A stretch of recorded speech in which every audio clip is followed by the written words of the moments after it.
Hello everyone, मैं RV. आज हम करने वाले हैं क्लास 9 मैथ्स एनसीईआरटी का चैप्टर 1 नंबर सिस्टम की एक्सरसाइज 1.2 की सॉल्यूशंस को। स्टार्ट करने से पहले अगर आप मेरे चैनल पर नए हैं तो मेरे चैनल को सब्सक्राइब कर लें, मेरी वीडियोस को लाइक कर लें और बेल आइकन को दबा लें ताकि आने वाली वीडियोस की नोटिफिकेशन आपको मिलती रहे। तो स्टार्ट करते हैं। Question 1, state whether the following statements are true और false, justify your answer. That means कि ये जो भी स्टेटमेंट्स हमको गिवन है इनको हमें बताना है कि ये ट्रू है या फॉल्स है, और जो भी रीजन हम देते हैं वेदर ट्रू देते हैं या फॉल्स देते हैं तो उसको जस्टिफाई भी करना है हमें। तो स्टार्ट करते हैं सॉल्यूशन से। फर्स्ट का सॉल्यूशन करते हैं। So every irrational number is a real number, so statement is true. अब इस ट्रू का रीजन क्या है, अगर कोई मेरे से रीजन पूछता है तो रीजन अगर हम बताएं तो जस्ट लाइक वी नो, जो रियल नंबर्स होते हैं ये क्या है, हमारे कलेक्शन है, collection of all numbers.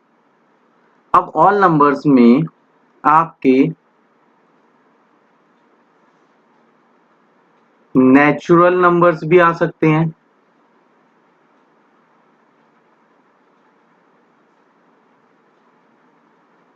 Whole numbers भी आ सकते हैं,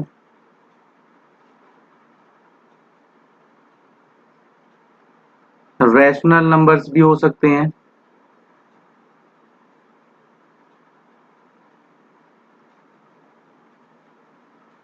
इरेशनल भी हो सकते हैं, एक्सेट्रा। मींस हमने देखा कि जो रियल नंबर है ये कलेक्शन ऑल नंबर का, जिसमें नेचुरल नंबर आ रहे हैं, होल नंबर आ रहे हैं, रैशनल नंबर्स आ रहे हैं, इरेशनल आ रहे हैं एंड ऑल। सो इस वजह से ये स्टेटमेंट हमारी ट्रू है। समझ आया बच्चों? अब अगला क्वेश्चन करते हैं।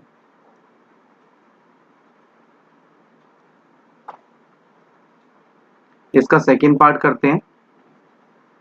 सेकंड पार्ट कहता है कि every point on the number line is of the form of root m where m is a natural number. That means अगर हम देखते हैं तो ये तो फॉल्स हो रहा है।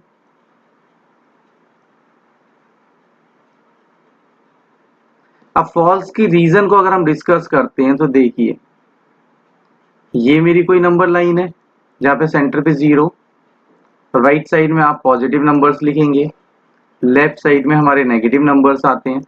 तो अगर मैं बात करूं तो यहाँ पे 1 2 3 and so on. Similarly -1 -2 -3 and so on numbers होंगे। अभी बोलो every point on the number line is of the form of root m, that means root are the square root of all positive square roots of all positive integer irrational. If not, give an example of the square root of a number that is rational number. So start करते हैं solution बच्चों। अब इसके अगर answer की बात करें तो देखो आंसर तो हमारा नो है। अब अगर हमें रीजन देना है एग्जांपल के हिसाब से, तो फॉर एग्जांपल मान लीजिए कोई मैं एक पॉजिटिव इंटीजर ले लेता हूं जिसका स्क्वायर रूट कर लेता हूं, फॉर एग्जांपल √4।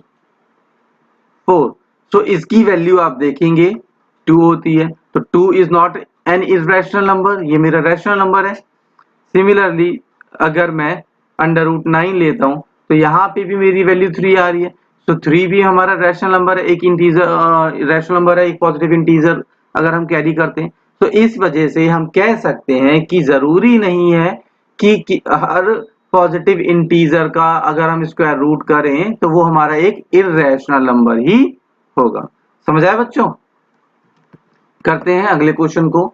हमें यहाँ पे शो करना है, show that √5 can be represented on the number line. तो स्टार्ट करते हैं बच्चों सॉल्यूशन इसका। अब हमें देखिए √5 को नंबर लाइन पे रिप्रेजेंट कर। तो फर्स्ट ऑफ ऑल अगर हम नंबर लाइन को ड्रॉ कर लेते हैं तो नंबर लाइन समथिंग इस वे में होगी। यहाँ 0 1 2 3 and so on values. Similarly यहाँ पे -1 -2 -3 एंड सो ऑन। तो देखिए इसको हम दो वे में कर सकते हैं। एक तो जस्ट लाइक आपने पाइथागोरस पढ़ा होगा पहले, तो पाइथागोरस हमारा क्या कहता था? पाइथागोरस में ये कहता था कि जो हाइपोटेन्यूज होगा उसका स्क्वायर जो होगा दैट इज इक्वल टू में होगा बेस के स्क्वायर के और प्लस परपेंडिकुलर के स्क्वायर के। अगर मैं यहीं पे हाइपोटेन्यूज कैलकुलेट करता हूँ तो ये वैल्यू मेरी क्या होती है? अंडर रूट में हो जाएगी b square plus p square की। सो अब लेट्स अज्यूम कि मैं इसको कन्वर्ट कर दूं यूनिट नंबर्स में, यानी √5 को क्या मैं इस तरह से लिख सकता हूं कि अंडर रूट 5 जो है मेरा वो 4 प्लस 1 है। हाँ है ना, लिख सकता हूं। अब आप देखिए कि मैं मान लेता हूं कि जो मेरा 4 है ये मेरा b है और ये जो 1 है वो मेरा p है, जो कि हमने यहाँ पे भी देखा था। ठीक है, सो क्या मैं इसको सेपरेटली अंडर रूट 4 जो है वो मैं b मान सकता हूं? ये जो अंडर रूट 4 तो इसको मैं b मान सकता हूं। तो b की वैल्यू मेरी हो गई 2 और p की बात करूं तो p मेरा है अंडर रूट 1, तो इसकी वैल्यू होगी मेरी 1। तो अब मुझे p भी पता है b भी पता, तो हम यहाँ पे 0 यानी इस पॉइंट को हम o कैरी कर लेते हैं और यहाँ से 2 यूनिट्स यानी यहाँ तक एक लाइन ड्रॉ कर लेंगे। मैं कलर चेंज कर लेता हूँ इसका।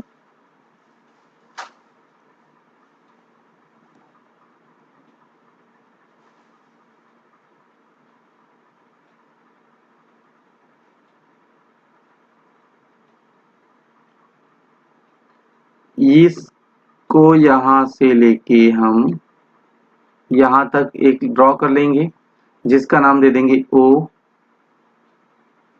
ये A है और ये हमारा O।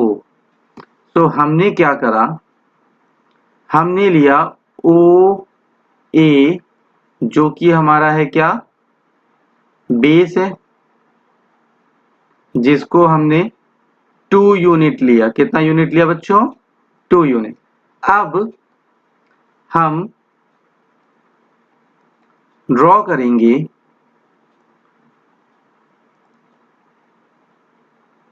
Right angle on point A, यानी पॉइंट ए पर हम एक राइट एंगल ड्रॉ करेंगे। So with the help of D हम यहाँ पे एक राइट एंगल ड्रॉ कर लेते हैं। सो लेट्स अज्यूम ये राइट एंगल ड्रॉ कर दिया।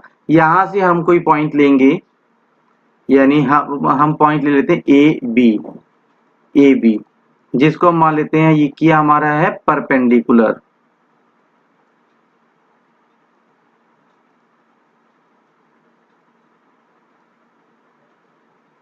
जो कि हम ले रहे हैं 1 यूनिट।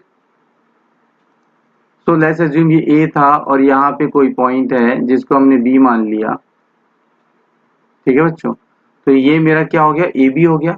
अब इसको ओ से और ए बी को ओ ए और ये ए बी है, अब हम एक लाइन ड्रॉ करेंगे ओ से बी तक, तो इसको हम ज्वाइन कर देंगे।